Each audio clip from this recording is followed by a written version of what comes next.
Legally speaking, criminal responsibility in Germany begins at the age of 14. It is assumed that younger children are simply incapable committing crimes because it is believed that, due to their age, they are not able to inflict serious harm on others. Moreover, from a psychological perspective, it is believed they are not capable of wishing death upon anyone. However, today's story completely refutes this view. We will recount the events that recently took place in 2023. This horrifying incident has completely overturned the German law enforcement authorities' perspective on the shortcomings of their own criminal justice system. This case became one of the most sensational criminal cases in Europe in 2023. The striking aspect was less the brutality of the murder and more the age of the participant. Moreover, their age was so young that leading psychiatrists could not predict what these children might become. In any case, some of the characters in this video will remain unnamed and without pictures, as the law of the country protects them in this regard. Louise was a resident of Freudenberg, Germany. In 2023, she had just turned 12 years old. The girl attended the local school and showed good performance. She was quiet and shy, even a bit too shy. The student was so gentle that other children eventually began to see it as a weakness. The girl avoided conflict, and therefore some children started to mock her at school. At first, she simply ignored the teasing, but gradually it turned into bullying. Despite her young age, Louise felt the unjustified anger of others. Several other girls began bullying her, and it seemed they would not stop. The protagonist of the story wanted to handle the problem herself. Louise did not tell her parents or her teachers at school about the incident. But two girls, around 12 or 13 years old, regularly picked her up after school and accompanied her home, mocking and taunting her. They intentionally chose a time when they would not be seen by adults. The cruel jokes continued during classes and breaks whenever they found time to ridicule the girl in front of her classmates. All of this happened at times when the teachers were unaware of what was going on. In fact, Louise and these girls had been friends for a long time. After the failure of their relationship, Louise hoped that things would return to normal and that the girls could communicate as they had before. However, the situation only got worse. Over several months, the bullying became a daily occurrence, and it seemed that the two girls came to school only to harass their ex-friend. The protagonist of the story was afraid to fight back. Despite the bullying, she tried to extend a verbal hand to her tormentors, but it did not work. As is always the case in such situations, the impunity only worsened the behavior. The perpetrators became bolder, sometimes even flying into a rage. Legally speaking, criminal responsibility in Germany begins at the age of 14. It is assumed that younger children are simply incapable committing crimes because it is believed that, due to their age, they are not able to inflict serious harm on others. Moreover, from a psychological perspective, it is believed they are not capable of wishing death upon anyone. However, today's story completely refutes this view. We will recount the events that recently took place in 2023. This horrifying incident has completely overturned the German law enforcement authorities' perspective on the shortcomings of their own criminal justice system. This case became one of the most sensational criminal cases in Europe in 2023. The striking aspect was less the brutality of the murder and more the age of the participant. Moreover, their age was so young that leading psychiatrists could not predict what these children might become. In any case, some of the characters in this video will remain unnamed and without pictures, as the law of the country protects them in this regard. Louise was a resident of Freudenberg, Germany. In 2023, she had just turned 12 years old. The girl attended the local school and showed good performance. She was quiet and shy, even a bit too shy. The student was so gentle that other children eventually began to see it as a weakness. The girl avoided conflict, and therefore some children started to mock her at school. At first, she simply ignored the teasing, but gradually it turned into bullying. Despite her young age, Louise felt the unjustified anger of others. Several other girls began bullying her, and it seemed they would not stop. The protagonist of the story wanted to handle the problem herself. Louise did not tell her parents or her teachers at school about the incident. But two girls, around 12 or 13 years old, regularly picked her up after school and accompanied her home, mocking and taunting her. They intentionally chose a time when they would not be seen by adults. The cruel jokes continued during classes and breaks whenever they found time to ridicule the girl in front of her classmates. All of this happened at times when the teachers were unaware of what was going on. In fact, Louise and these girls had been friends for a long time. After the failure of their relationship, Louise hoped that things would return to normal and that the girls could communicate as they had before. However, the situation only got worse.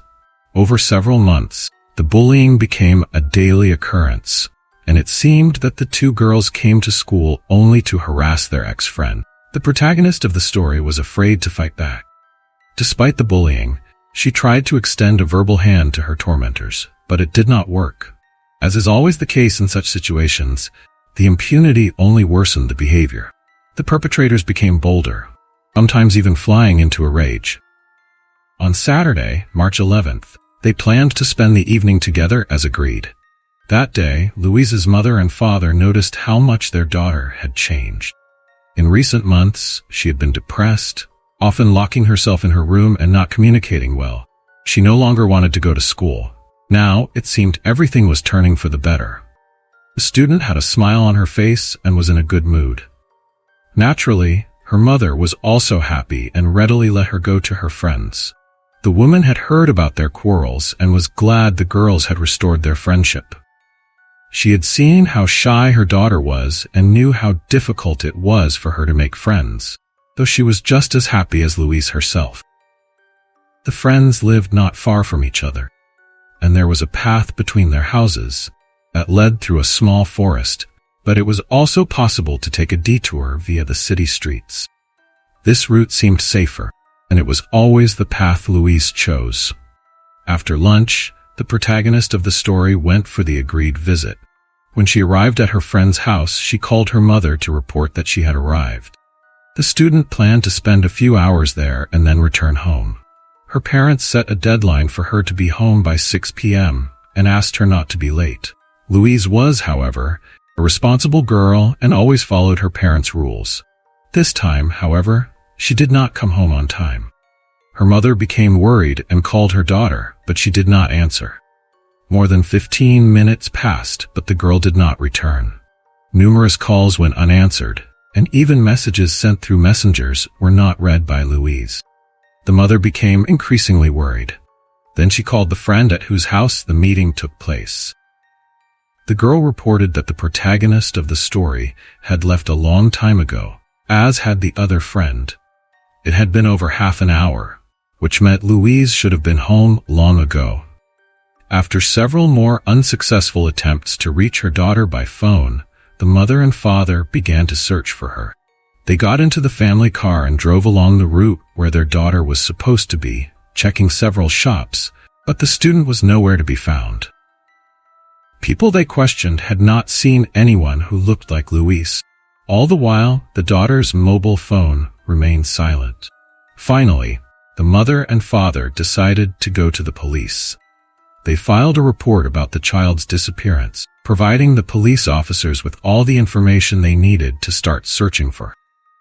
The police took the report seriously, as it concerned a 12-year-old child. The town where they lived was quite small, with about 17,000 inhabitants, and the community was very close-knit. Many people here knew each other, so the incident had alarmed the citizens. Most had families and children who were now in danger. The law enforcement authorities turned to the media to involve volunteers in the search and rescue operation. But even without this, a large number of people volunteered to help Louise's family. Additionally, it was necessary to send out a warning in case there were witnesses with valuable information. The search for the girl began that same evening, but the darkness of the night limited the possibilities and made the search difficult. Both units with dogs and aviation were involved in the operation. Early in the morning, volunteers and searchers were heavily engaged in the case. Meanwhile, the police officers spoke with the two friends with whom Louise had met the evening she disappeared. The students appeared worried and frightened, which was not surprising as they were 12 and 13-year-old girls. They were likely concerned about their friend and themselves. Their parents were also worried because any of them could have been in Louise's place. There was a fear that a child abductor might be lurking in the neighborhood. Initially, the volunteers searched the neighboring area between the friends' houses. Police officers began to check the immediate neighborhood of the teenager, in the hope of finding out if she might have been acquainted with anyone dangerous. The only suspicious information the investigators could gather were the statements of the schoolteacher who taught all three children. According to the teacher's statement, Louise had complained about these friends only 2 days before her disappearance. However, this seemed insignificant, and nothing suspicious could be found beyond that. On Sunday afternoon, a group of volunteers went through the forest area between the girls' houses. There was also a shorter path that Louise could have taken to get home. She had never taken this path before, but it was worth exploring, and for good reason. About 3 kilometers from Louise's house, near the old train station, a girl's body was found. The victim had been hit on the head with a blunt object. A plastic bag was found on her head, and the girl's clothes were soaked in blood. Forensic examination allowed for the identification of the body, which turned out to be the missing Louise.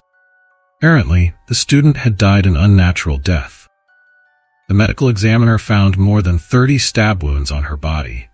These were shallow stab wounds located on almost all parts of the dead girl's body.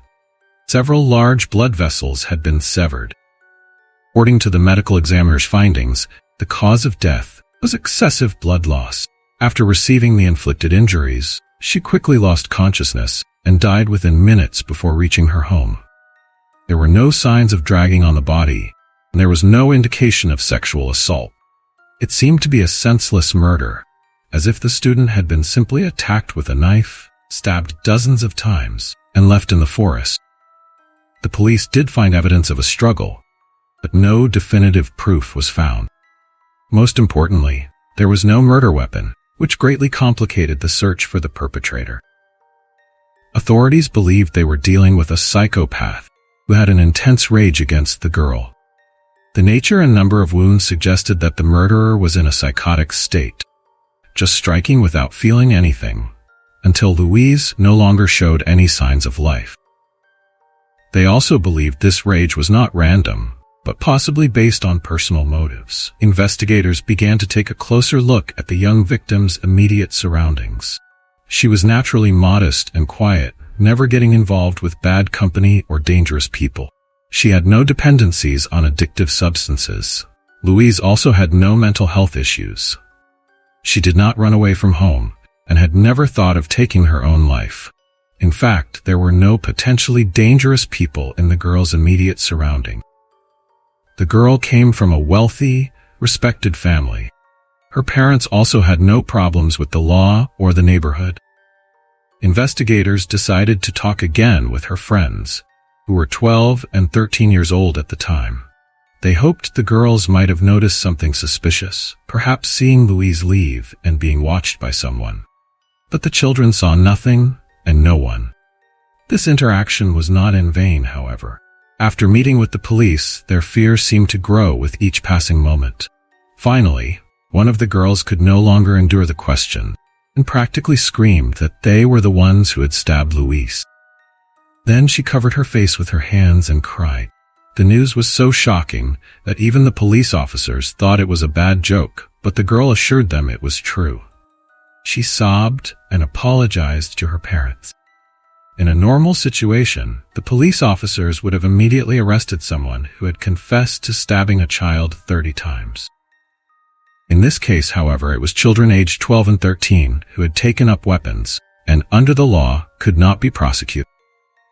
The students, as well as the local community, were shocked by the news. After conversations with the children, parents, and lawyers, the girl's confession was confirmed. Her friend also confessed. The two offenders detailed what had happened. According to the girls, they had indeed bullied their old friend for several months over previous minor disagreement. The students were angry when Louise told a teacher about the incident. They thought they could get away with such behavior, but after Louise's complaints, they feared their parents would be called to the school. So on the same day, they decided to take revenge on the girl and eliminate her, so that Louise could no longer complain to anyone. The older girl decided it was worth inviting Louise to a visit under the pretense of reconciliation. This way, they could gain her trust and lure her away from the protection of adults. It would settle things once and for all. As a murder weapon, the older girl took a kitchen knife. When the victim took the bait and came to visit, the girls initially lulled the gullible peer's vigilance. They drank tea and watched some videos on the internet. Everything seemed fine. When Louise then wanted to go home, the older classmate offered to walk with her and accompany her through the forest. In her opinion, this was a shorter way to Louise's house. The three had nothing to fear and could continue talking. Louise naively agreed. This was the last time she was seen alive by the parents of the student she visited. According to the adults, this happened around 5:30 p.m. The girls left the house together and moved away to avoid accidental witnesses. Then the friends accused the protagonist of the story of betrayal. The argument escalated quickly, and all three began to quarrel. The offended children lost their temper. Then the younger girl grabbed the victim, put a plastic bag over her head, and hit her with a stone. This wound did not kill the student. She began to resist, but the older girl did not relent, grabbed Louise, and began stabbing her with a knife. After the attack, the teenagers left their peer. According to them, she was still alive, but probably not for long. The girl lost consciousness and bled heavily, with no one to help her. Though she soon died. The investigators believed the attack was too brutal for the children. The girls came from simple families and had not previously had problems with the law, making it seem impossible for them to have committed such a brutal murder. Initially, it was suspected that an older third teenager was involved, holding the knife. However, the two girls repeatedly insisted that no one else was with them and that they had killed their friend. Only when the knife was found could fingerprints and DNA be compared on the murder weapon. The girls admitted that they had discarded the weapon nearby in the forest, but could not remember the exact location. They managed to reach the old train station with their victim, where the body was later found. Kitchen knife was discarded not far from this place. The searchers combed the entire area, but the police could not find the valuable piece of evidence. According to the murderer, it was a large knife, an important piece of evidence in the case, as it would have shown who had it at the time of the murder. The police still believed the girls were lying and hoped to identify a third person whose DNA prints or fingerprints were on the handle. However, the children continued to insist that they had committed the murder. Forensic pathologists and forensic experts were informed. The forensic examination revealed 30 stab wounds inflicted on Louise in the abdomen, back, chest, and neck. She resisted as long as she could and then fell to the ground from blood loss. After that, her classmates inflicted several more stab wounds on her. The examination found DNA traces of only 3 people at the scene of the crime: the victim herself and the 2 confessing students. Ultimately, the police accepted the girls' statements as true and found no evidence of another person's involvement. According to German law, one is only criminally responsible from the age of 14, so none of those involved in the murder could be arrested and punished. However, the collected materials were handed over to the Youth Welfare Office, which was to work with the young murderers. The school attended by the girls opened on Monday. Child psychologists worked on-site to provide the frightened students with the necessary help and support. The psychologists worked at the educational institution for 3 days. During this time, no classes took place, and the specialists spoke with some students who were shocked by the events. Joint sessions were also held in the classroom. The psychologists helped the teachers understand and respond to the children's reaction. Even after 3 days, the psychologists continued to talk to the students. Then, classes resumed without changes to the program. As a sign of mourning, the national flag was lowered throughout the city. On March 22nd, the 12-year-old victim of the brutal massacre was buried at the request of the parents at the place where the body was found. A memorial was erected where many city residents gathered. Surprisingly, perpetrators felt no great remorse. Although they cried at the police station, they quickly came to their senses and showed no remorse for their action. The girls cold-bloodedly committed a premeditated massacre and posted videos of a dance on their TikTok accounts the next day. Later, their accounts were deleted due to numerous complaints. They interacted with peers as if the murder was normal for them. It is known that they were separated from their families for some time and taken to the youth department, where psychologists and psychiatrists worked with the teenagers. It was also necessary to find out if the children had mental disabilities that led to the tragic outcome. Perhaps they needed treatment. According to the country's legislation, they would not be held responsible for their actions in this situation. The prosecutor's office closed the investigation and the case after determining that the children had indeed killed their classmate themselves. There was no reason to suspect a third person of committing the massacre. The chief prosecutor said at a press conference that the perpetrators should be protected because they were still children and emotions played an important role in this case. The shocked parents of the murdered girl were beside themselves with grief and disbelief at this decision. They could not believe that such a brutal murder of their daughter by monsters could go unpunished. Thanks to their outrage and commitment, this shocking case of child cruelty became the talk of the town. All of this led to a debate about the inadequacy of the German legal system, which not only allows such cases, but is also completely powerless to punish the perpetrators. Public dissatisfaction was so great that the families of the young murderers were eventually forced to leave the city. Parents of the girls were constantly harassed by the local population, who were outraged by the situation and feared living near the murderers and their families. The neighbors began openly threatening the parents of the disturbed children, so the families of the murderers left their homes for safety reasons. Their children, however, are still in a state institution, and their parents remain in contact with them. In reality, parents of the murderers are the only ones seriously affected by their children's atrocity. The girls had already been taken from them for some time, and there is a possibility they may never return to their family. They might be placed in a juvenile home or given to foster parents. For a long time, nothing was known about this, as Germany has very strict laws protecting the privacy of even the most violent criminals and their families, let alone children, especially in such complex cases as the murder of a schoolgirl. For the same reason, their real names and photos are not published. Psychologists and psychiatrists have been working with the perpetrators for a long time, and no mental disabilities have been found in the children, making the brutality of the attack even more shocking. It was a heinous crime. The children killed cold-bloodedly and deliberately, armed with a knife, lured Louise into a trap, and then brutally slaughtered her. All this happened solely out of revenge, which the students confirmed to the police.